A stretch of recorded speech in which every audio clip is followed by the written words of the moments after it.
Bonjour à tous. Alors, une dernière petite vidéo avant les vacances sur la deuxième partie du chapitre sur la synthèse chimique. Alors justement, sur la partie synthèse chimique et sur la partie sélectivité dont on va parler qui est un peu plus... enfin voilà, hein, où il faut expliquer un petit peu les choses. Sur la dernière partie, vous n'aurez pas de vidéo puisque c'est des activités que vous pouvez faire seul, dont je vous donnerai les corrections sur ce qu'on appelle la chimie verte. Donc voilà, la chimie plus proche de la nature, si on peut dire ça comme ça. Donc vous allez sûrement découvrir des choses que vous ignorez. Alors, on va commencer par tout ce qui est synthèse chimique. Alors, vous avez fait normalement le TP virtuel, donc à l'aide d'une vidéo sur la synthèse de l'aspirine, où justement on reparle un petit peu du montage, de ce qu'il y a à savoir quand on fait une synthèse chimique.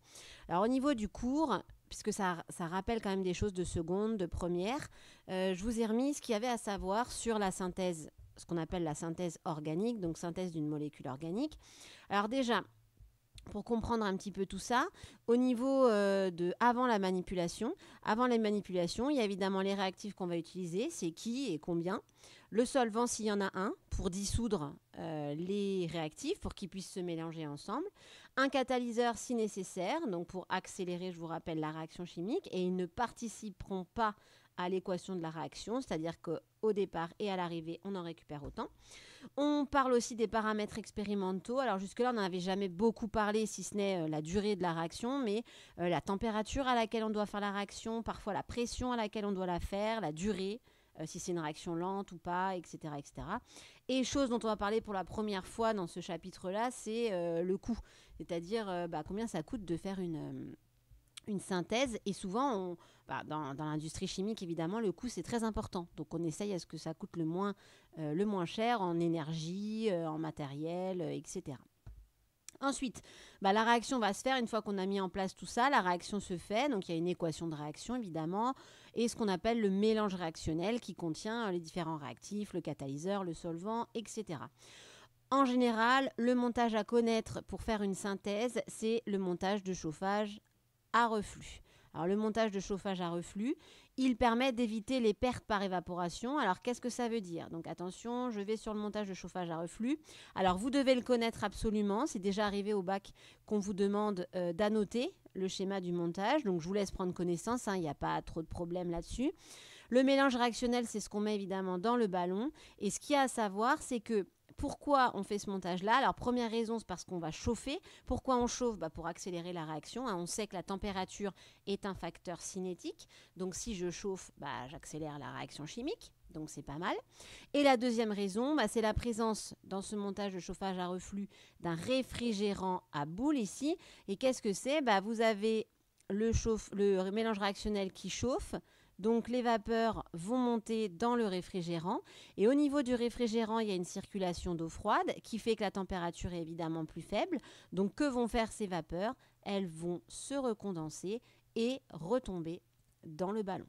D'accord? Donc voilà le mouvement des vapeurs qui se recondensent et retombent à l'état liquide dans le ballon. C'est pour ça qu'on parle de montage de chauffage à reflux. Ça monte, ça redescend, ça monte, ça redescend. D'accord? Et donc, grâce à ce réfrigérant, on ne perd aucun produit, aucun réactif, aucun produit. C'est-à-dire qu'on chauffe le mélange réactionnel chauffe et on a la réaction qui se fait. Les vapeurs montent, redescendent et puis comme ça, on perd aucun réactif ni aucun produit et la réaction a le temps de se faire. Donc, ça va plus vite et la réaction se fait sans perte de produit. On continue. Donc ensuite, quand vous avez fait votre montage de chauffage à reflux pendant 20 minutes, 30 minutes, vous récupérez le mélange dans le ballon. Normalement, si vous avez attendu assez longtemps, si vous l'avez fait assez longtemps, vous avez normalement le produit que vous vouliez synthétiser, mais parfois pas seulement. Donc il y a une étape supplémentaire qu'on appelle l'isolement pour récupérer le produit brut. Alors là, ça dépend comment est votre produit brut, ça dépend des situations. Pour l'aspirine, par exemple, c'était un produit solide. Donc, on faisait une filtration sous pression réduite. On appelle ça aussi une filtration Buchner, sur Buchner, du nom de la personne qui a inventé cette technique. Et ça, c'est quand notre produit est solide et qu'on veut le récupérer et que le filtrat ne nous intéresse pas, donc la partie liquide. Donc, on fait une filtration sous vide ou sous pression réduite.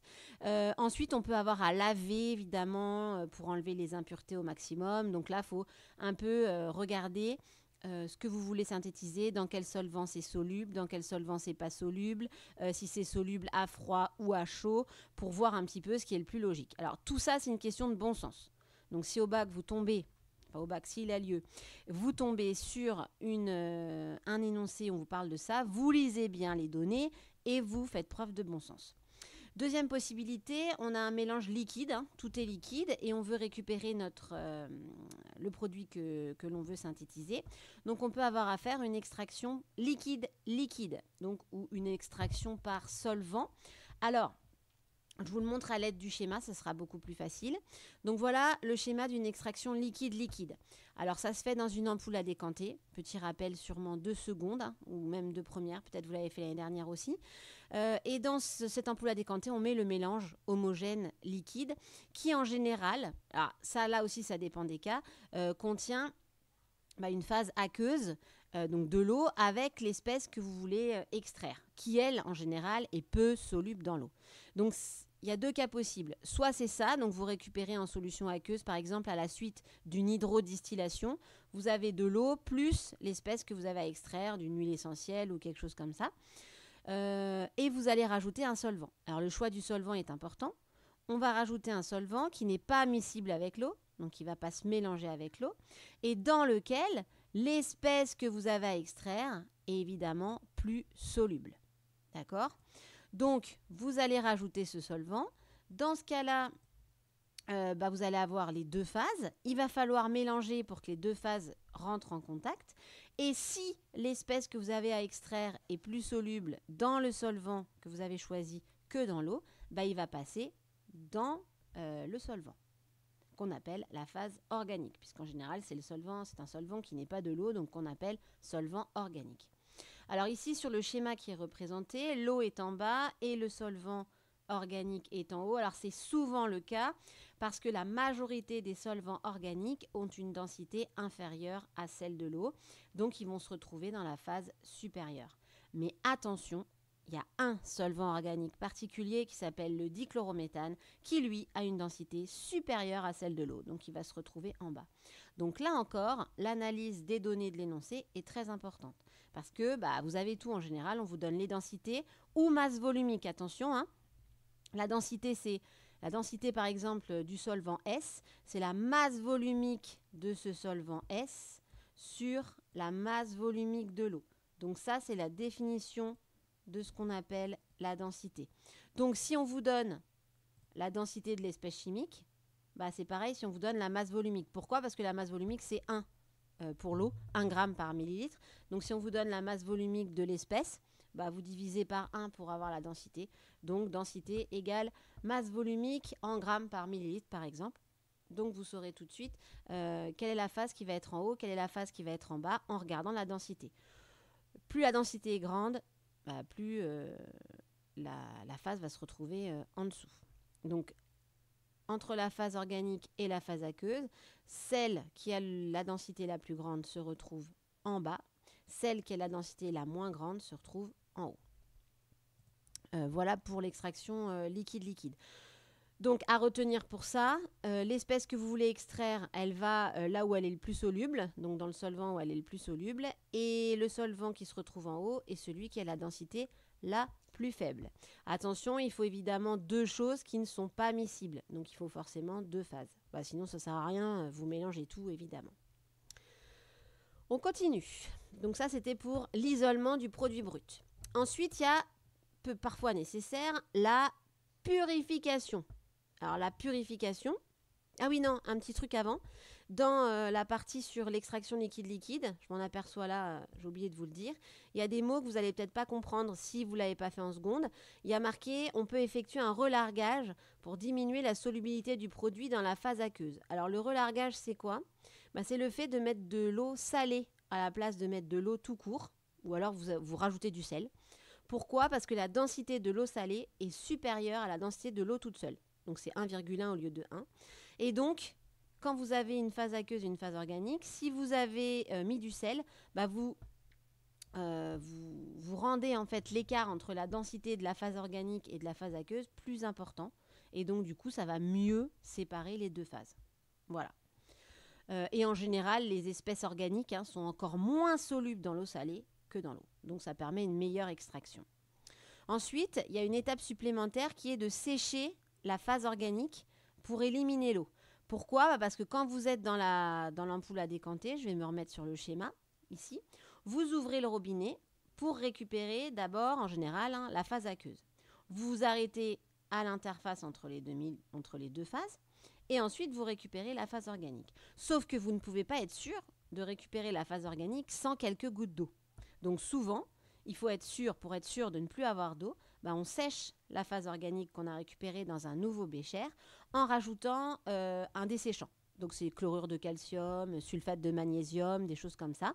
Ça permet d'absorber l'eau qui resterait dans la phase organique et d'être sûr de ne plus avoir de traces d'eau dans la phase organique. Donc ça, c'est souvent une étape que vous verrez dans des protocoles de synthèse. Et alors la dernière chose, c'est que nous, on a une espèce chimique qui se retrouve dans un solvant organique et on veut récupérer que notre espèce chimique à nous. Donc une dernière étape, ça serait d'évaporer le solvant. Donc souvent les solvants organiques ont une température d'ébullition basse, faible, donc facile à évaporer. Donc on utilise ce qu'on appelle un évaporateur rotatif. Alors là, c'est pas, on chauffe pas, on évapore à pression réduite. Enfin sous pression réduite et du coup, ça va permettre d'évaporer le solvant et on va récupérer que l'espèce qui nous intéresse. Ensuite, la purification. Alors la purification, c'est si vous vous apercevez que le produit que vous avez récupéré n'est pas pur.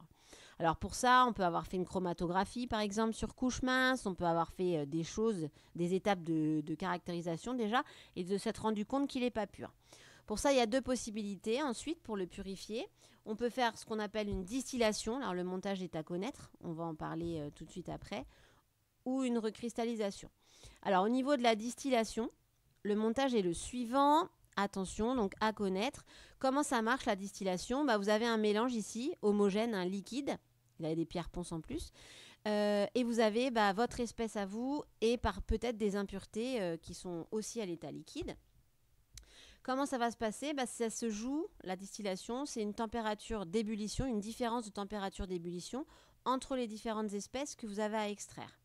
Celle qui a la température d'ébullition la plus basse va s'évaporer en premier, monter dans la colonne de distillation et au niveau du réfrigérant, se recondenser et on va la récupérer ici. Donc ça, c'est la température d'ébullition pour la température d'ébullition la plus basse. Le reste dans le ballon. Et donc, il faut, si vous voulez utiliser la distillation, que dans votre mélange homogène, l'espèce que vous avez à extraire et les impuretés aient des températures d'ébullition bien différentes. Si vous avez des températures proches, je ne sais pas moi, 78 degrés et 80 degrés, ça ne marchera pas. On récupérera tout en même temps. Donc, il faut des écarts assez importants de température d'ébullition pour être sûr que ça marche. Par exemple, si j'ai un mélange d'éthanol et d'eau, l'éthanol, c'est 78 degrés, l'eau, c'est 100 degrés. Là, ça peut marcher. On récupère d'abord l'éthanol à 78 degrés, donc votre thermomètre indiquera 78, et l'eau va rester dans le ballon. Et si je continuais après, je récupérerai l'eau à 100 degrés. C'est-à-dire que l'éthanol va s'évaporer, je vais rester à 78 degrés tant qu'il y a de l'éthanol. Et quand il n'y a plus d'éthanol, la température continue d'augmenter et à 100 degrés, pof, je récupère l'eau. D'accord ? Donc la distillation, ça peut servir dans certains cas. Deuxième cas, c'est la recristallisation. Alors là, c'est quand on a des solides, par exemple l'aspirine. Si on a des solides, on peut faire ce qu'on appelle une recristallisation. Alors c'est quoi ? C'est une différence là de solubilité pour ce que vous avez à extraire et les impuretés dans un solvant. Alors il faut trouver, c'est pas évident la recristallisation, parce qu'il faut trouver un solvant dans lequel votre espèce chimique et les impuretés ne sont pas solubles de la même manière. Ça veut dire, il y en a un qui est soluble et pas l'autre, par exemple, ça c'est le plus facile. Ou alors, la recristallisation, c'est plutôt une histoire de température, c'est-à-dire qu'il y a votre espèce que vous voulez extraire et les impuretés qui ne sont pas solubles de la même manière à chaud et à froid. Ça veut dire que votre espèce chimique que vous voulez extraire, par exemple, est soluble à chaud et à froid, et vos impuretés sont solubles, mais seulement à chaud. Et donc, quand vous allez refroidir, les impuretés, elles, vont cristalliser. et donc vous allez pouvoir les enlever. Ou à l'inverse, on peut avoir l'espèce qu'on veut extraire qui est soluble à chaud mais pas à froid et les impuretés qui sont solubles tout le temps. Auquel cas, vous chauffez le mélange et quand vous allez refroidir dans votre solvant que vous avez choisi, et quand vous refroidissez, il n'y a que votre espèce chimique que vous voulez extraire qui va cristalliser, donc qui va devenir solide. Et les impuretés vont rester solubilisées dans le solvant. Et il n'y aura plus qu'à filtrer pour récupérer votre espèce chimique désirée. La recristallisation, c'est pas évident parce qu'il faut bien choisir le solvant et puis ça marche pas à tous les coups. Bon, dernière étape, c'est une fois qu'on a fait tout ça, si l'étape de purification était nécessaire, on va vérifier, on va contrôler est-ce qu'on a bien ce qu'on veut. Alors pour ça, vous connaissez la chromatographie sur couche mince, je ne la rappelle pas. On peut faire, si on est en labo, un spectre RMN, un spectre infrarouge pour vérifier. Si on a un solide, on peut vérifier sur un banc aux fleurs la température de fusion. Est-ce qu'elle est bien égale à celle qu'on doit avoir? Donc les températures de fusion théoriques vous sont données évidemment. Et si c'est un liquide, on peut mesurer sa température d'ébullition. Et alors ça, on n'en a pas parlé, l'indice de réfraction. Alors c'est une caractéristique d'un liquide. C'est une valeur, un petit n sans unité. Pareil qu'on peut comparer à une valeur qu'on trouve dans les tables. Voilà pour tout ce qu'il y a à savoir. Ensuite, donc ça, on en a déjà parlé. Alors voilà, très important à connaître, le rendement d'une synthèse. Donc il faut savoir le calculer. Il y a deux possibilités. Donc le rendement qu'on appelle R ou, attention, il y a une autre lettre que vous pouvez rencontrer, c'est cette lettre grecque qui se dessine comme ça, qui s'appelle eta. Le rendement peut aussi être représenté par cette lettre-là. C'est quoi? C'est la quantité de matière de l'espèce que vous voulez obtenir, donc expérimentalement. Donc c'est la quantité de matière de votre produit que vous avez obtenu expérimentalement sur la quantité de matière maximale que vous auriez pu obtenir si la réaction avait été totale, si elle est totale et s'il n'y a aucune perte. Donc ce N max, vous le trouvez grâce aux quantités de matière de réactif que vous mettez au départ et un tableau d'avancement ou un raisonnement qui vous dit si je pars de ça, je dois obtenir ça à la fin. Donc ça, c'est la quantité maximum. N obtenue, c'est la vraie, la expérimentale que vous avez obtenue. Ce rendement peut aussi se calculer à partir des masses, puisqu'en fait, les masses, c'est la quantité de matière fois la masse molaire, et qu'ici, on parle du même produit, du produit que vous voulez, qu'on appelle le produit d'intérêt. Le rendement peut aussi être calculé à partir de la masse obtenue expérimentalement, d'accord, sur la masse qu'on aurait obtenue au maximum. Si le rendement avait été de 100%, la masse qu'on obtient au maximum. Voilà pour ce qu'il y a à savoir absolument sur synthèse, etc. Vous aurez des exercices pour vous entraîner sur qu'est-ce qu'on peut me demander, là-dessus. Alors, on continue avec la partie 3. Alors ça, c'est une partie un petit peu nouvelle sur ce qu'on appelle la sélectivité d'une réaction et protection. Alors, qu'est-ce que c'est que ça? Protection. Alors, vous aviez des petites activités à faire. Enfin, vous aviez. Alors, la première activité, c'est pour essayer de comprendre ce que c'est qu'un réactif qu'on appelle chimio-sélectif. Alors, on vous parle du prénol, qui est une espèce chimique qu'on trouve dans la nature. Et on vous propose d'essayer de voir comment réagissent les molécules polyfonctionnelles, c'est-à-dire celles, ça vous savez, qui ont plusieurs groupes caractéristiques, comme le prénol. Alors, vous avez comme document un deuxième document justement où on vous donne la formule topologique du prénol, ainsi que la formule topologique du 3-bromo-3-méthylbutane-1-ol. Et on vous donne un document avec, on va essayer de voir ce que ça veut dire, avec deux parties. Alors une première, on voit ici qu'on a une molécule avec une double liaison carbone-carbone. Si on fait réagir dans les conditions 1, alors c'est quoi? C'est en présence de bromure d'hydrogène HBr dans de l'eau. On obtient cette molécule-là. Si on fait réagir dans les conditions 2, c'est en présence de tribromure de phosphore, PBr3, et dans l'éthoxyéthane. Alors l'éthoxyéthane, c'est l'éther diéthylique. On obtient cette molécule-là, c'est-à-dire la même en fait. Il ne s'est rien passé. Deuxième partie, si je prends cette molécule-là, qui est un alcool, on le voit ici, je fais réagir avec HBr dans de l'eau, j'obtiens cette molécule-là. Si je fais réagir avec PBr3 dans l'éther, j'obtiens la même molécule. celle-ci. D'accord? Alors, qu'est-ce qu'on vous demande? On vous demande, dans les transformations du document 1, de donner les groupes caractéristiques ou les classes fonctionnelles du réactif d'intérêt qui sont transformés. Alors, si on regarde, ici, on a une double liaison qui est transformée en quoi? Par le passage, par la première voie, on appelle ça une voie. On transforme la double liaison en une molécule qui contient un groupe bromo, donc un brome. Et de l'autre côté, ça veut dire qu'on a ajouté un H. Donc on a transformé la double liaison donc d'un alcène en un halogénure d'alkyle, ici avec un bromure en fait, d'alkyle. Et pour la voie numéro 2, il ne se passe rien. Donc on ne change rien. Pour la deuxième réaction, on transforme un groupe hydroxyle, donc c'est la famille des alcools, par la voie numéro 1 en un bromure d'alkyle, donc on remplace le OH par un BR. Et dans la voie numéro 2, pareil, on remplace le OH par un BR. Donc on transforme un alcool en bromure d'alkyle. Deuxième question, combien de conditions expérimentales différentes étudie-t-on? Là, vous voyez bien qu'il y a deux voies possibles. La voie numéro 1 avec HBr et la voie numéro 2 avec PBr3. Donc deux voies différentes, donc deux conditions expérimentales différentes.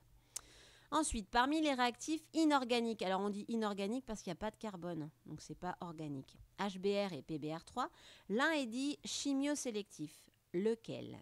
Alors, si on regarde, on voit que par la voie numéro 1, donc avec HBr, on transforme une double liaison en un bromure d'alkyle et on transforme un alcool en un bromure d'alkyle. D'accord? Donc, la voie numéro 1 transforme à la fois une double liaison d'un alcène et un alcool, un groupe OH, en bromure d'alkyle. Donc, ça transforme les deux.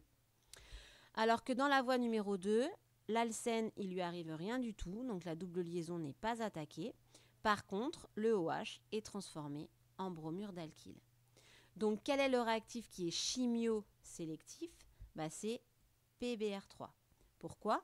Parce qu'il ne va réagir qu'avec la fonction OH. Il ne réagit pas avec la double liaison. Alors que HBr réagit avec la double liaison, donc il brome la double liaison et il brome l'alcool. Donc chimiosélectif, ça voudrait dire quoi? Ça serait un réactif qui ne va réagir qu'avec un seul groupe caractéristique, une seule fonction chimique. Alors qu'un réactif qui n'est pas chimiosélectif, ce serait le cas de HBr, il réagit avec plusieurs fonctions. Il peut réagir avec une double liaison ici et un OH. Pour donner un brome dans les deux cas, donc il va bromer l'alcool et la double liaison, mais du coup il n'est pas chimiosélectif. Donc ici c'est PBr3 qui est chimiosélectif parce qu'il ne réagit que avec OH et pas avec la double liaison.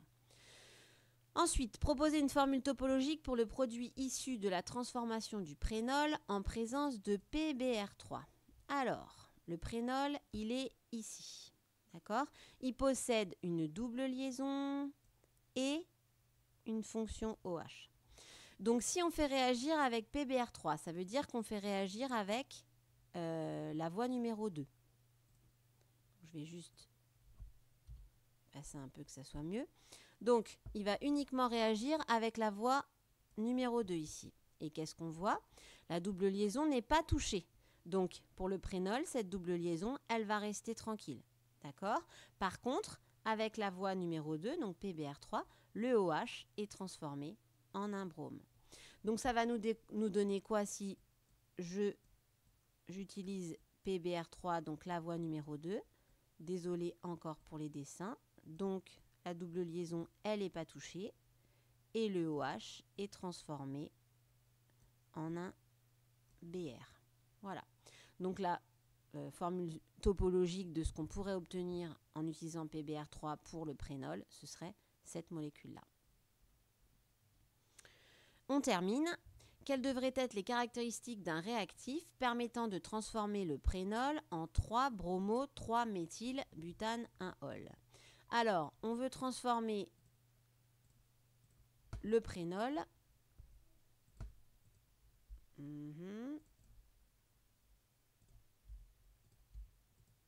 Voilà. Je veux transformer le prénol, donc celui-là, en cette molécule-là. Donc, on voit que le OH, bah, il est toujours là. D'accord. Par contre, la double liaison, elle est transformée. Hop, la double liaison devient, enfin, elle est bromée, hein. C'est-à-dire qu'on additionne sur la double liaison un brome d'un côté et un H de l'autre. Donc, il faudrait un réactif qui brome la double liaison, mais pas le OH. Donc, il ne transforme pas le OH en BR. Donc, ce serait le contraire, en fait, de PBr3. Il faudrait quelque chose qui touche la double liaison, mais pas le OH. Bon, ça, on n'en a pas là, hein. D'accord? Mais il faudrait que ce soit un réactif chimio-sélectif qui brome uniquement les doubles liaisons et qui ne touche pas au groupe hydroxyle, donc au groupe de la fonction alcool. Voilà pour cette première activité sur réactif chimio-sélectif. Donc là, qu'est-ce que vous avez à retenir? Retenir qu'un réactif chimio-sélectif est un réactif qui ne va réagir qu'avec une seule fonction chimique et pas les autres. Donc si vous avez une molécule polyfonctionnelle et si vous utilisez un réactif chimio-sélectif, il ne va réagir qu'avec une seule des fonctions chimiques de votre molécule polyfonctionnelle. On continue. Alors, dans cette activité 2, on va voir que pour partir d'un réactif arriver à un produit, il y a parfois plusieurs voies de synthèse. Et pour cause. Parce qu'en général, c'est justement des molécules polyfonctionnelles et ce n'est pas du tout facile de ne faire réagir qu'une seule fonction chimique et pas tout en même temps. Alors, dans le document que vous avez ici, on vous parle du produit A. Donc, le produit A, c'est le 3-oxobutanoate d'éthyle pour arriver au produit B. Donc 4-hydroxybutane 2-one. La voie alpha qui utilise LiALH4 et la voie bêta où il y a 3 étapes. 1, 2, 3. D'accord? Alors on vous dit que la voie alpha, ça ne marche pas. Ça ne permet pas de donner le produit B. Et que la voie bêta permet de donner le produit B avec un rendement global. Donc un rendement qui fait intervenir le rendement de la première, de la deuxième et de la troisième étape en moyenne 40%. Donc ce n'est pas énorme, mais on arrive à obtenir le produit B. Deuxième document. Le deuxième document vous explique que quand vous prenez une cétone ici, donc une fonction cétone, une C double liaison O, on va pouvoir la faire réagir avec l'éthane 1,2-diol en nomenclature officielle et ça va donner une fonction acétale. Alors vous vous rendez compte que la double liaison CO a disparu et qu'à la place on a mis un espèce de groupe comme ça qui forme un cycle au final. Et cette molécule-là est appelée un acétal, plus de l'eau. D'accord? Et qu'est-ce qu'on vous dit aussi? Vous voyez bien la double liaison ici, la double flèche, pardon. Ça nous dit que si jamais je prends cet acétal et que je le fais réagir en présence d'eau acidifiée, je peux inverser la réaction, c'est-à-dire que cet acétal va se retransformer en éthane 1,2-diol et en cétone. D'accord? Donc la réaction est inversable. Ça peut être pratique. Et dernier document, donc sur le LiALH4 justement, qui s'appelle le tétrahydroaluminate de lithium, il est utilisé pour réduire les réactifs organiques. Alors ça veut dire quoi? Il va transformer les aldéhydes et les esters en alcool primaire et les cétones, il va les transformer en alcool secondaire. D'accord? Alors les alcools primaires, c'est des alcools, hein. Alors je vous le remets là. Les alcools primaires, c'est des alcools qui sont reliés à un carbone qui est relié à 3H. Un alcool secondaire, c'est un alcool qui est relié à, comme ça, à un carbone qui est relié à un autre carbone. Et un alcool tertiaire est un alcool qui est relié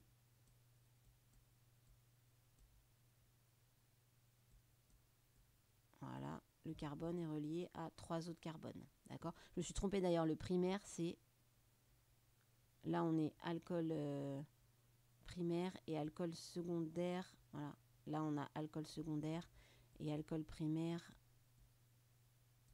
On aurait ça. Voilà. Enfin bon, ça on s'en fiche. Donc les aldéhydes et les esters sont réduits en alcool primaire et les cétones en alcool secondaire. Alors on y va, après tout ça. On vous demande Tac. On vous demande de recopier les formules des espèces A et B et entourer leur groupe caractéristique. Alors, on y va.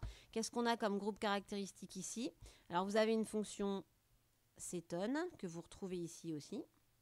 D'accord. Et vous avez une fonction ester ici. Attention, puisque là, vous avez un C. Et vous avez une fonction alcool ici. Donc, on a une cétone, un ester, une cétone, un alcool. Un groupe carbonyle, un groupe ester, un groupe carbonyle, un groupe hydroxyle, si je parle en nom de groupe. Sur quel groupe caractéristique faut-il agir pour transformer A en B? Alors, si je regarde la molécule A, la molécule B, je vois que la fonction cétone, elle est toujours là. Donc, si je veux transformer A en B, il faut que je joue sur la fonction ester. Donc, il faut que je transforme la fonction ester en fonction alcool. Alors, vous voyez, on a un carbone, deux carbones, un carbone, deux carbones. Et donc, la C double liaison O se transforme en COH. Et là, évidemment, il y a deux H qui sont liés ici. On continue. Proposer une formule topologique pour le produit issu de la transformation de A par la voie alpha. Alors, la voie alpha, c'est celle avec LiALH4. Et donc, on a dit tout à l'heure que les aldéhydes et les esters sont transformés en alcool primaire et les cétones en alcool secondaire. Donc, qu'est-ce qui se passe? Si je prends A, comme ça, et que j'utilise LiALH4, donc la voie alpha, je vais transformer l'acétone en alcool, d'accord, secondaire, et je vais transformer l'ester, pareil, en alcool primaire. Donc ça va me donner quoi? Ça va me donner, là je vais plus avoir l'acétone, mais un alcool secondaire. Donc c'est un alcool qui est lié à un carbone, qui est lié à un seul H et deux carbones. Et l'ester, lui aussi, transformé en alcool primaire. Alors primaire puisqu'il y a deux H et un carbone. D'accord, je reviens sur mon erreur de tout à l'heure. Donc, ça me donnerait cette molécule-là. Donc, si je fais réagir par la voie LiALH4. Et donc, ça ne donne pas ce que je veux. Pourquoi? Parce que LiALH4 n'est pas sélectif. Il va réagir et avec l'acétone et avec l'ester. Donc, il ne va pas nous donner un alcool que sur une des fonctions, mais sur les deux. Donc, on n'arrive pas à garder l'acétone correctement. Du coup, proposer une formule topologique pour le produit issu de chacune des trois étapes de la transformation de A par la voie bêta.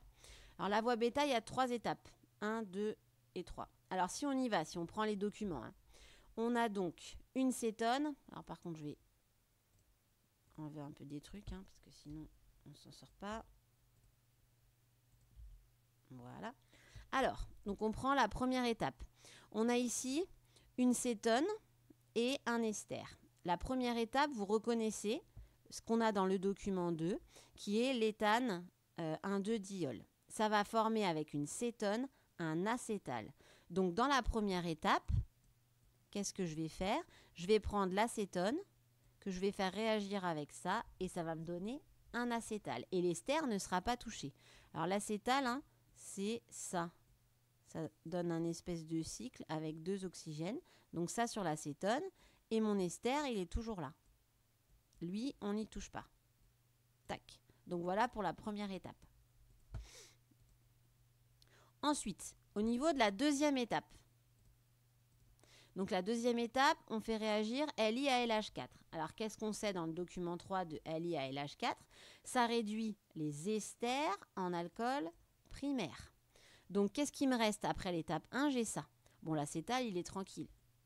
Par contre, si je fais réagir avec LiALH4, je vais transformer l'ester en alcool primaire. Donc, je garde mon acétal. Tac. Désolé encore pour le dessin. Paf. Et je remplace mon ester par un alcool primaire. Voilà ce que j'ai après l'étape 2. Qu'est-ce qui me reste à l'étape 3? Il me reste que je fais réagir avec H+, donc c'est acide, et de l'eau. Ah, qu'est-ce qu'on a dit tout à l'heure? L'étape de formation de l'acétal est réversible et si je mets en présence d'eau acidifiée mon acétal, je retourne dans l'autre sens et je récupère ma cétone et mon éthane 1,2-diol. Donc ça veut dire que si je fais réagir la molécule rouge avec H+ et H2O, je vais casser mon acétal et récupérer ma cétone que j'avais au départ. Tac, et voilà. Et donc, avec ces 3 étapes, je récupère bien la molécule B. Mais il a fallu 3 étapes. Alors, vous voyez ce qu'on a fait en fait. On a fait ce qu'on appelle une protection. C'est-à-dire que comme LiALH4 réagit avec cétone et ester, si je veux faire réagir que l'ester, il faut que la cétone, je la transforme en quelque chose qui n'est pas attaquable par LiALH4, qui ne réagira pas avec LiALH4. C'est ce que je fais en formant l'acétal. Donc, je protège la fonction cétone. Ensuite, je fais réagir mon LiALH4 qui va ne s'attaquer du coup qu'à l'ester pour former mon alcool. Et la dernière étape, c'est quoi ? C'est la déprotection. C'est-à-dire que je vais enlever l'acétal pour former l'acétone. D'accord ? Alors, on continue. On vous dit le rendement est de 40%. Et c'est un rendement global pour les 3 étapes. Donc, on vous demande d'en déduire la valeur moyenne du rendement pour chaque étape. Alors là, comme c'est une valeur moyenne, il faut que vous reteniez que le rendement global, ce sera le rendement de la première étape fois le rendement de la deuxième étape fois le rendement de la troisième étape. Donc, si on veut le rendement moyen, donc on va dire que c'est le rendement moyen au cube. Donc, si vous voulez avoir le rendement moyen de chaque étape, vous faites la racine cubique du rendement que vous avez. Donc, ça fera ici la racine cubique de 40%, c'est-à-dire 0,40. On trouve environ 0,73, c'est-à-dire 73%. Donc, ça veut dire que chacune des étapes ici a un rendement moyen de 73%. Et donc, globalement, ça fait un rendement de 40%. Voilà pour cette question-là.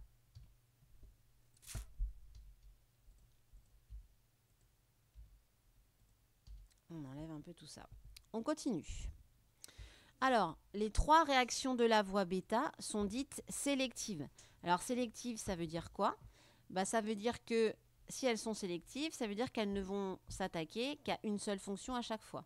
Donc, la première étape ne s'attaque qu'à la fonction cétone, puisqu'on forme un acétal qu'avec la fonction cétone. On ne touche pas à l'ester. La deuxième étape, on ne va toucher qu'à l'ester. D'accord ? Et la troisième étape, on ne va toucher qu'à l'acétal. On ne touchera pas à l'alcool qu'on aura formé. Donc, les 3 étapes sont sélectives. Ensuite, associez à chacune de ces 3 étapes l'un des noms suivants. Réaction, protection et déprotection. Alors, on a vu que la première étape, c'est la protection de l'acétone sous forme d'acétal. La deuxième étape, c'est... J'arrive. Hop. Donc, la deuxième étape, c'est la réaction proprement dite, c'est-à-dire qu'on fait réagir avec LiALH4 la fonction ester et on la transforme en alcool. Donc, ça, c'est la réaction. Et la dernière étape, c'est qu'il faut bien retrouver l'acétone. Et donc, du coup, c'est ce qu'on appelle la déprotection. On va retransformer l'acétal en cétone. Et donc, on déprotège l'acétone qu'on avait protégé pour obtenir ce qu'on obtient à la fin. Alors ensuite, on vous demande de rédiger une brève conclusion expliquant l'impasse de la voie alpha et la stratégie mise en place. Ça, c'est la synthèse de tout ce qu'on vient de faire. C'est-à-dire que LiALH4, ça réduit tout. Donc, ça n'est pas un réactif chimiosélectif. Il va réagir avec l'acétone et l'ester. Donc, la stratégie, c'est de protéger la fonction qu'on ne veut pas toucher et de ne faire réagir que la fonction qu'on veut toucher. Donc, c'est stratégique, il faut 3 étapes complètement et donc, du coup, le rendement est moins bon puisqu'il y a 3 étapes et que chaque étape a un rendement de 73%. Au final, on n'a que 40%. Mais on réussit à obtenir une molécule qu'on n'arriverait pas à obtenir en utilisant une seule étape avec LiALH4. Donc, c'est une gageure de réussir à trouver des stratégies de synthèse qui permettent d'obtenir des molécules polyfonctionnelles en agissant, en ne faisant réagir qu'une seule fonction et pas les autres. C'est assez compliqué à trouver. C'est ce que cherchent les ingénieurs chimistes tout le temps. Alors justement, il y a une type de synthèse qui est très importante à ce niveau-là, où il y a besoin de trouver des stratégies pour fabriquer des molécules polyfonctionnelles sans toucher à toutes les fonctions. C'est ce qu'on appelle la synthèse peptidique.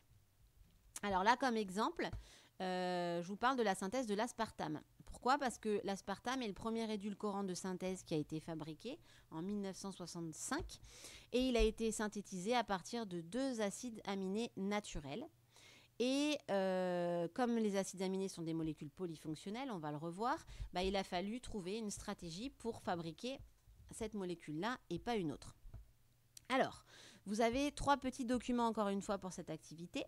Alors, le premier document vous explique comment fabriquer un amide. Alors, l'amide, je vous rappelle, son groupe fonctionnel, c'est C double liaison O NH.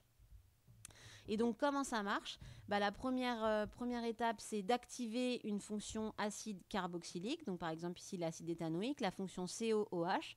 On va la faire réagir avec le chlorure de thionyle pour former COCl. Donc, ce qu'on appelle un chlorure d'acyle. Donc, ici, le chlorure d'éthanoïl. Et ce chlorure d'acyle va réagir avec une amine. Donc, ici, la méthylamine, pour former un amide. Donc, CONH. Alors, on peut avoir directement également la réaction entre COH et NH2, mais elle est simplifiée quand on passe par le chlorure d'acyle. Ensuite, deuxième document, c'est ce qu'on appelle l'hydrolyse de l'aspartame. Alors, l'hydrolyse, ça veut dire on va donc ici faire réagir avec l'eau. Donc, l'aspartame, voilà sa formule. On le fait réagir avec l'eau et ça va donner un dipeptide. Alors voilà ce qu'on appelle le dipeptide. Alors en fait, on s'aperçoit que qu'est-ce qu'on a fait? Si on regarde bien, on a transformé ici le O avec la liaison, devient OH. Donc ça veut dire qu'on a transformé l'ester que vous aviez là en fonction acide carboxylique. Et on récupère du méthanol. Donc on s'aperçoit aussi que le dipeptide, on a une fonction COH ici, une autre fonction COH là. Donc, on a 2 fonctions acide carboxylique. On a une fonction amine ici et on a une fonction amide ici. Donc, c'est une molécule polyfonctionnelle. Et dernier document, c'est un acide aminé. Alors là, on en a déjà parlé, avec une fonction acide carboxylique et une fonction amine. Je rappelle que le R, c'est un groupe avec des carbones, une chaîne carbonée, etc. C'est un groupe qui peut être un peu n'importe quoi. Alors, on y va. On vous demande de recopier la formule topologique du dipeptide. Alors, elle est là. Et d'entourer ces groupes caractéristiques. Je l'ai déjà fait. Donc, acide carboxylique, amide et amine. Ensuite, écrire les formules semi-développées des acides aminés dont D se compose, à savoir l'acide aspartique, avec cette formule brute-là, et la phénylalanine de formule brute C9H11NO2. Alors, qu'est-ce qu'on voit? On voit que le dipeptide, alors il est formé de 2 acides aminés. Où ça se voit? On voit qu'en fait, un acide aminé, il y a un NH2 et un COH. Ici, on a le NH2 et alors, un groupement R. Alors, le groupement R, il est là. D'accord? Vous le voyez, il est là. C'est ça.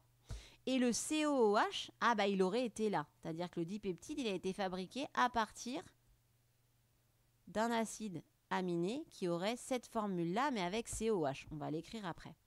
Et de l'autre côté, qu'est-ce qu'on voit?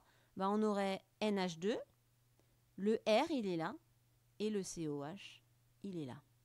Donc, ça veut dire qu'on aurait quoi comme acide aminé? Alors, on y va pour le premier. Donc, si je dessine... Alors, on veut les formules semi-développées. Alors, moi, je vais les dessiner en topologique. Après, vous le ferez en semi-développé. Donc, je vais le dessiner... On va essayer de le dessiner là. Donc, on commence en bas avec COOH. Ensuite, NH2. Voilà. Et COOH. Donc ça serait le premier acide aminé. Alors, c'est lequel?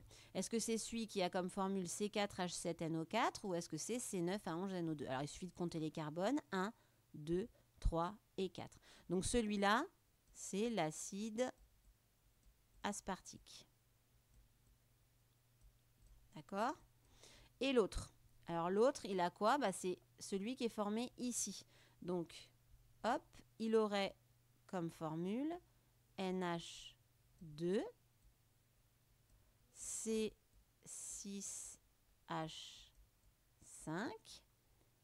et le COOH.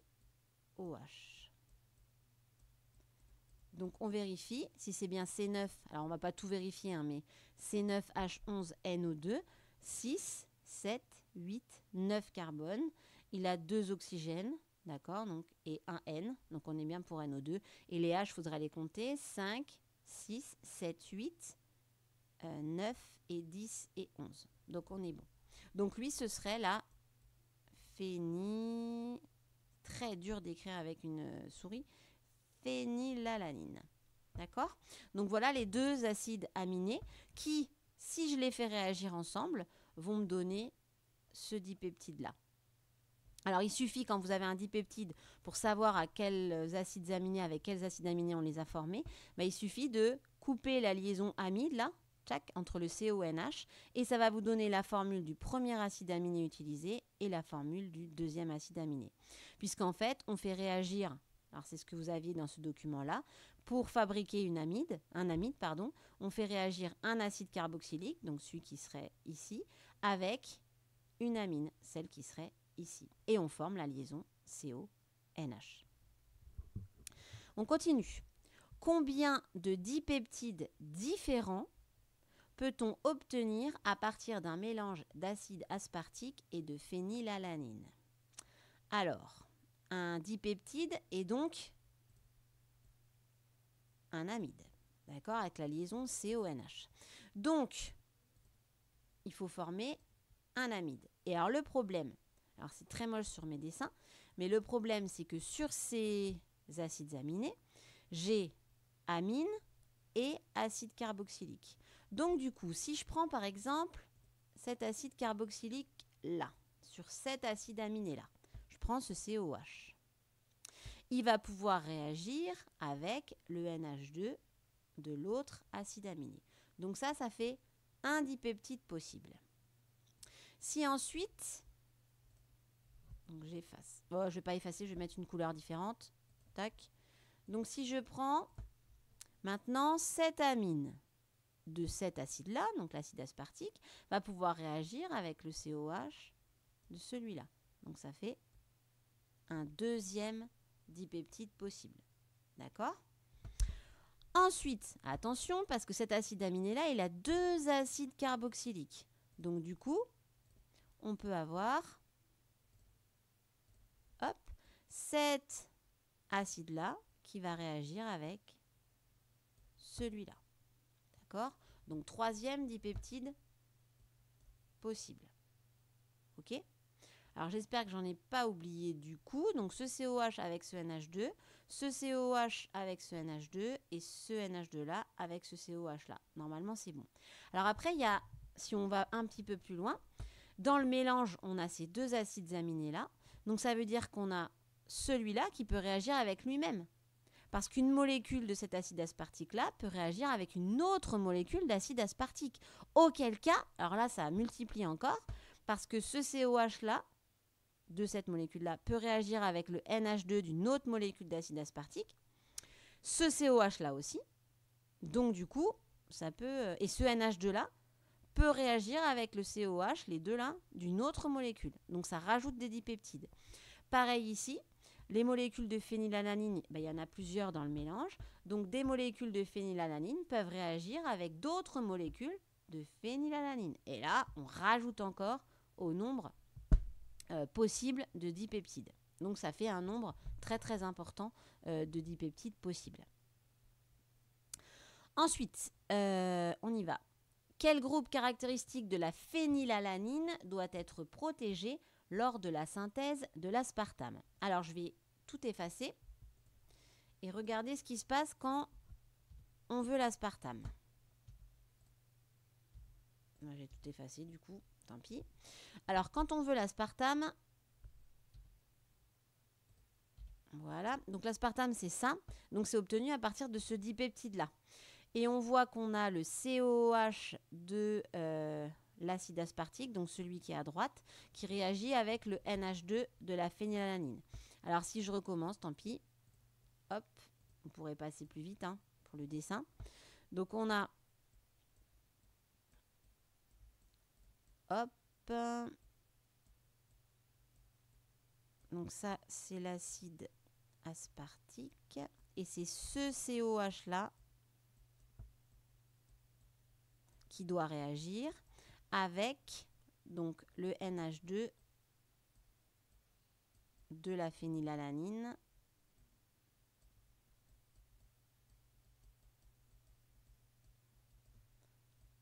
hop, comme ça. Donc on doit avoir ce hop, on y va.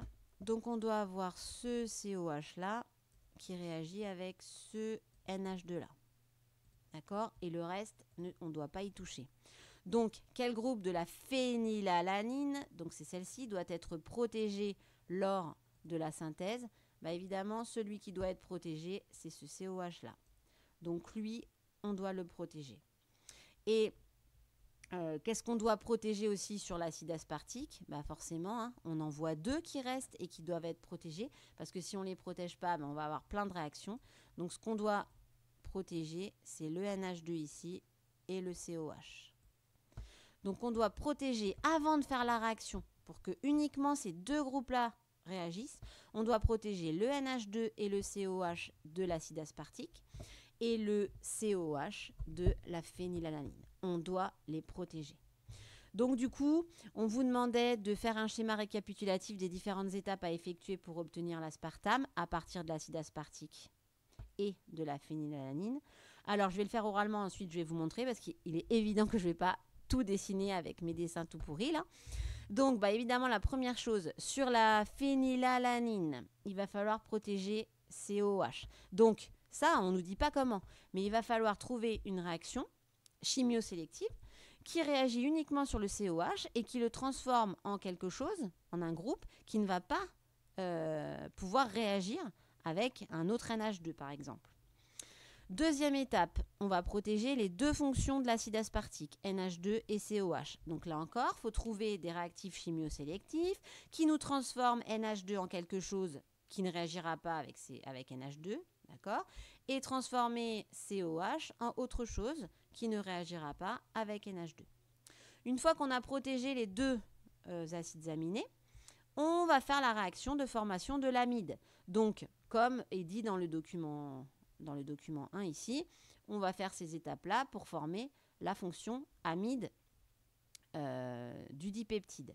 Et ensuite, attention, on veut récupérer le COH, le NH2 et le COH ici. Donc, il va y avoir des étapes de déprotection.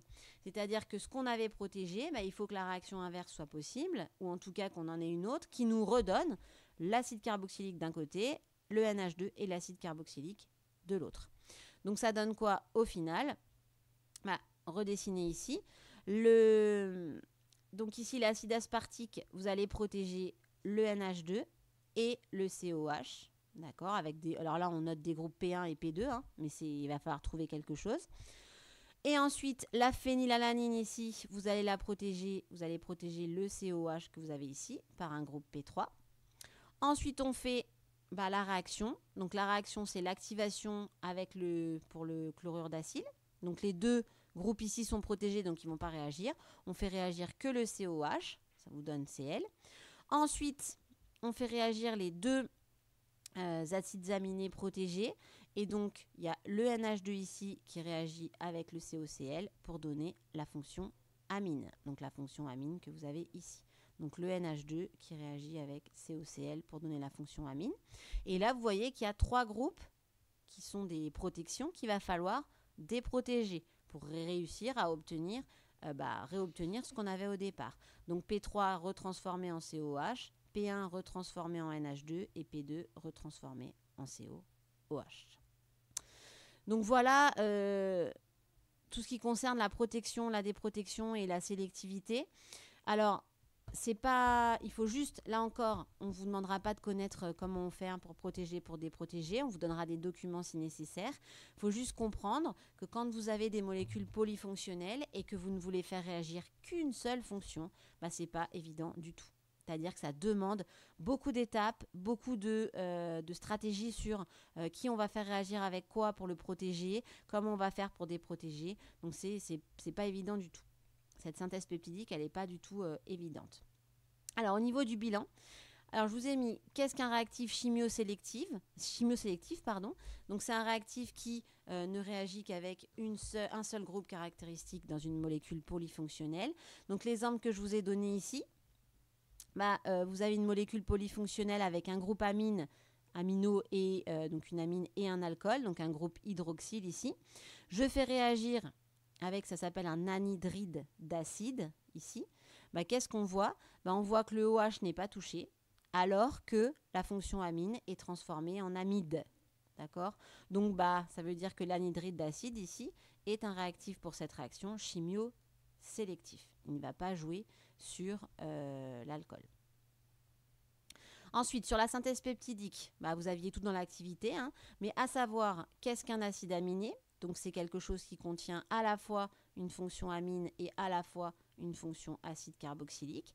Et ils ont toujours cette formule-là, c'est-à-dire NH2, CCOH, et puis un groupement R qui peut être un peu tout et n'importe quoi, hein, d'accord? Ensuite, si deux acides aminés réagissent ensemble, ils forment un dipeptide. Alors, dipeptide parce qu'il y a deux acides aminés qui ont réagi ensemble. Et ensuite, ça peut former, si le nombre d'acides aminés est plus important, ça peut aller jusqu'à la formation des protéines. Donc, si on a plus de 100 acides aminés qui réagissent entre eux. Je ne vous dis pas le nombre de protéines possibles, hein, évidemment, qu'on peut avoir. Donc, la liaison peptidique, c'est quoi? La liaison peptidique, c'est une liaison amide, c'est-à-dire une réaction, elle s'est formée grâce à une réaction entre un groupe NH2 et un groupe COOH, et c'est une fonction amide. Ce qu'on appelle la liaison peptidique, c'est une fonction amide. Donc, par exemple, ici, si vous avez deux molécules de glycine qui réagissent ensemble, alors là, c'est le même acide aminé, mais qui réagit ensemble, on obtient le dipeptide qu'on appelle gli-gli, qui, donc, on va avoir NH2 de cette glycine qui va réagir avec le groupe COH d'une autre molécule de glycine. Et donc, vous allez avoir cette liaison peptidique-là. Voilà, voilà. Alors après, je vous ai remis par rapport à protection des groupes caractéristiques, puisque on a vu que pour deux acides aminés différents, faut protéger des fonctions si on veut avoir un dipeptide particulier, parce que sinon on a plusieurs dipeptides possibles. Et donc là, je vous ai remis les mécanismes réactionnels. Donc ça va permettre de voir un petit peu, de rappeler un petit peu des choses sur le mécanisme réactionnel. Donc là, vous avez un acide aminé, vous voyez le NH2, le COH, donc c'est la glycine, et une autre molécule de glycine. Et on forme, donc dans la première étape, pas tout de suite la fonction amide, hein, mais les deux réagissent ensemble et on forme un seul produit. Alors, qu'est-ce qui s'est passé? Alors, si j'utilise ma formalisation, celle que j'utilisais jusque-là, est-ce qu'il y a des liaisons formées? Alors, les liaisons formées, si on regarde bien, c'est cette liaison-là qui n'y était pas au départ. D'accord? On a cette liaison qui est formée. Et est-ce qu'il y a une liaison qui est rompue? Si on regarde, la liaison rompue, c'est la double liaison. Ici, c'est O. Donc la double liaison, on l'a plus, puisque vous voyez, elle s'est transformée en simple liaison. Donc là, qu'est-ce qui s'est passé concrètement? Alors, on a une liaison avec C et N. N, ici, est un atome très électronégatif. Il a un doublet non liant. C'est un atome qui est donneur. Donc du coup, qu'est-ce qui va se passer? Il est assez facile de penser que le doublet va être donné par N. Et à qui? À C. Pourquoi C? Parce que C ici, il est électropositif. La liaison C double liaison O est une liaison polarisée. O est très électronégatif, donc il va être delta moins, et C va être delta plus. Donc il est assez facile de penser que le doublet, donc on part toujours d'un doublet, va être donné au carbone, mais qui du coup fait une liaison en trop. Donc du coup, ce doublet-là est donné à l'atome à côté le plus électronégatif, c'est-à-dire O. Et donc, on a première étape du mécanisme réactionnel. Ensuite, deuxième étape, vous avez donc cette ébauche de dipeptide, hein, puisque ce n'est pas encore la liaison amide, et ça nous donne ça. Alors, on regarde ce qui s'est passé. Alors, est-ce qu'il y a des liaisons formées? Alors, on voit une liaison qui se forme ici. On avait OH et on a OH2+. Donc là, il va y avoir une liaison avec un H qui va s'être formée. Ensuite, est-ce qu'on a des liaisons rompues? Alors, si on regarde, on a NH-H et là, NH tout seul. Donc, il semblerait qu'on ait une liaison NH qui soit rompue. Donc, au niveau des flèches qu'on va pouvoir rajouter, donc il y a une liaison qui se forme ici et une liaison qui se rompt ici. Et un H, du coup, qui est capté ici. D'accord? Donc, on a ici O qui est très électronégatif, donc très donneur. Un doublet qui va pouvoir être donné à qui? Bah, ici, on va pouvoir aller récupérer le H, qui du coup fait une liaison en trop. Donc, le doublet de la liaison est donné au N, qui est en plus positif, donc qui est très accepteur de doublet, évidemment. Et en faisant ça, bah, on a bien la formation d'une liaison OH et le NH. Donc le N récupère le doublet qu'il avait perdu. Dernière étape, alors là, les flèches sont mises, hein, pour récupérer le dipeptide, donc la fonction amide, là voilà, elle est là, CON. Donc là, qu'est-ce qui s'est passé? Bah, en fait, le doublet, l'oxygène, hein, qui a un doublet en trop, bah, va donner son doublet, donc reformer la liaison C, double liaison O, et on va perdre une molécule d'eau. Et l'oxygène attend que ça, hein, récupérer un doublet ici. Donc on récupère bien une molécule d'eau. Et voilà, au niveau de l'équation de la réaction, vous auriez donc, hop, si je les remets, vous auriez cet acide aminé plus celui-là qui donne ce dipeptide plus de l'eau. Et voilà l'équation de la réaction et les trois étapes du mécanisme réactionnel. Ça pourrait être un mécanisme réactionnel qu'on pourrait vous donner puisqu'il n'est pas très compliqué, c'est toujours le même genre de mécanisme. Voilà, et donc dernière étape de la synthèse et de la synthèse peptidique, c'est l'histoire de la protection. Bah, si vous avez plusieurs acides aminés et que vous voulez un seul dipeptide, il faut protéger les fonctions que vous ne voulez pas faire réagir. Donc je vous ai remis ici. Ici, on protège sur le premier acide la fonction amine. Ici, on protège sur le deuxième acide la fonction acide carboxylique. Et ensuite, on peut faire réagir les deux. Et comme ça, on n'aura que la fonction amine et la fonction acide carboxylique de l'autre acide aminé qui vont réagir ensemble. Et la dernière étape sera la déprotection. C'est-à-dire qu'il faudra retrouver ce qu'on avait au départ et on obtient le dipeptide demandé. Alors pour finir, vous aviez un dernier petit exercice avec la leucine et l'alanine qui sont deux acides aminés dont on vous donne les formules ici. Et on vous demande, est-ce que la réaction entre la leucine et l'alanine, elle est sélective? Si je les fais réagir comme ça, évidemment non. Pourquoi? Parce qu'on va avoir NH2 ici qui va pouvoir réagir avec COH, d'accord? En plus de réagir, si on a plusieurs molécules de leucine, évidemment, avec le COH de son propre acide aminé. Et on va avoir le NH2 de l'alanine qui va pouvoir réagir avec le COH de la leucine. Donc déjà, on a deux dipeptides possibles, plus tous les dipeptides qui sont formés à partir de deux molécules d'alanine ensemble et de deux molécules de leucine ensemble. Donc, elle n'est pas sélective évidemment. Et combien de dipeptides on peut avoir? On a le premier dipeptide entre NH2 et CO2H. On a le deuxième dipeptide avec CO2H de l'alanine et NH2 de la leucine. On a un troisième dipeptide si je fais réagir le NH2 de l'alanine avec le CO2H d'une autre molécule d'alanine. Voilà, troisième. Et on va en avoir un quatrième. Vous devez venir voir le truc. Le quatrième, ça va être le NH2 de la leucine qui réagit avec le CO2H d'une autre molécule de leucine. Donc on peut avoir 4 dipeptides possibles qui vont réagir. Enfin, pas qui vont réagir, qui vont être formés. On va pouvoir former 4 dipeptides possibles. Donc du coup, évidemment, si on n'en veut qu'un seul, donc si on veut synthétiser que celui-là, alors si on regarde, hein, on veut synthétiser, donc on a la fonction amide, donc la liaison amide qui est là, CONH.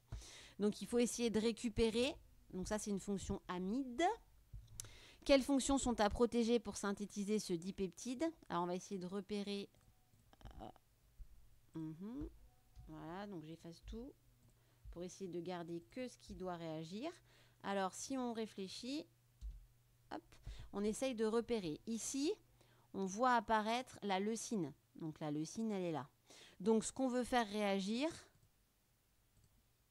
tac, donc la liaison, elle est là. Donc on a le premier acide aminé qui est là, donc c'est la leucine, et le deuxième acide aminé, hop, qui est là, et c'est l'alanine.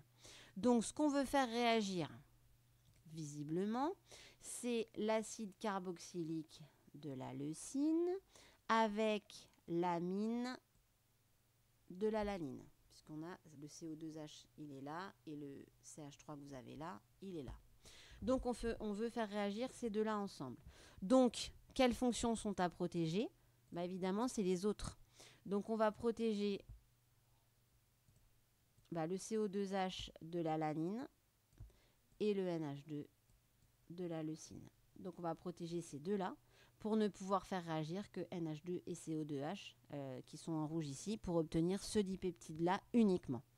Ensuite, il faudra déprotéger. Voilà, voilà. Bon, j'espère que c'est suffisamment clair. C'est pas évident comme ça en vidéo, surtout en live comme ça avec les dessins. Donc j'espère que ça va. N'hésitez pas à poser des questions. Je peux refaire une vidéo si c'est pas assez clair sur un point particulier. Voilà, vous aurez donc ça pour mercredi à me travailler ça et la partie 4 quand vous pouvez. Et pour jeudi et vendredi, des bacs, des exos de bac, donc des annales par rapport à toutes les parties là qu'on vient de voir dans ce chapitre là. Voilà, vous n'aurez rien à faire pendant les vacances en plus, c'est-à-dire que ce sera des révisions pour vous, de mécanique, de chimie, de choses comme ça. Voilà, ça sert à rien de vous demander des choses nouvelles. On verra ce qu'il advient de nous après les vacances, si on peut enfin se revoir ou pas. En tout cas, je vous promets, j'ai hâte de vous revoir.